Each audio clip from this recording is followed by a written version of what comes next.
Video শুরু করার আগে একটা ইম্পর্টেন্ট কথা, আমি এই ভিডিওগুলোতে শিখাবো অনেক কিছু। জাস্ট সাবস্ক্রাইব করে সাথে থাকেন, শিখতে পারবেন অনেক কিছু। চলেন ফার্স্টে আজকে যে টপিকস নিয়ে আলোচনা করার কথা, প্রথমে আপনার ফটোশপ ওপেন করেন। ফটোশপ ওপেন করলেন, না করলেন নাই।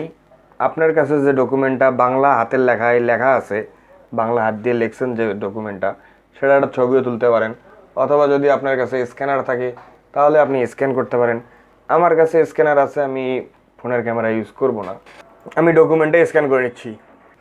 ডকুমেন্টটা স্ক্যান হয়ে যাওয়ার পরে আপনি চাইলে ডকুমেন্টটা সেভ দিয়ে নিতে পারেন। চাইলে কি সেভ দেওয়াই লাগবে আপনার, তো আমি ডেস্কটপে সেভ দিলাম, দেখাচ্ছি।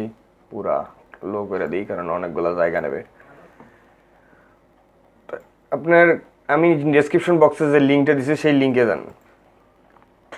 আমি ডিরেক্টলি লিঙ্কটাতে যাচ্ছি কারণ ইউটিউব অনেক ঝামেলা করে লিঙ্ক ক্লিক করা দেখলে। Image translate document to text, এই ওয়েবসাইট। চুজ ফাইলে ক্লিক দেন। যে ডকুমেন্টটা আপনি স্ক্যান করলেন, অর্থাৎ আপনার হাতের লেখাও, আপনাদেরকে তো ডকুমেন্টটা দেখানোই হলো না। ডকুমেন্টটা দেখেন, পুরোটাই হাতের লেখা।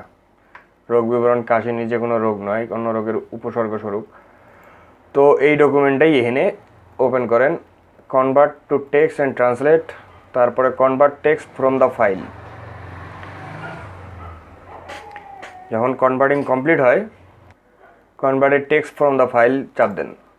দেখবেন আপনার ওই জায়গার মধ্যে যতগুলা বাংলা লেখা ছিল সবগুলা এই জায়গার মধ্যে টেক্সট আকারে আসবে, অর্থাৎ আপনি চাইলে এটারে ওয়ার্ডে নিতে পারেন। আমি ওয়ার্ড ওপেন করে দেখাচ্ছি। ওয়ার্ড 2013 এই জায়গায় পেস্ট করে দিই। তো ফন্টটা একটু চেঞ্জ করে দিই, নাহলে বুঝতে একটু সমস্যা হতে পারে। ম্যাক্সিমাম কাজ তো ওই ওয়েবসাইটই করে দেবে, আপনি জাস্ট একটু শুধু সাজানোর কাজটা আপনার থাকবে। দেখেন, রোগ বিবরণ, কাশি নিজে কোনো রোগ নয়, এইটা আমি যে ডকুমেন্টটা স্ক্যান করছিলাম সেই ডকুমেন্টের সঙ্গে একটু মিলাই দেখি। দেখছেন, স্বাধীনতার বছর সবগুলোই আসছে, 50 ধরতে পারে নাই, তো যাই হোক, না ধরার সমস্যা নাই। কাশি ঠিক, রোগ বিবরণ, কাশি নিজে কোনো রোগ নয়। আপনি চাইলে এগুলো ঠিকও করতে পারেন।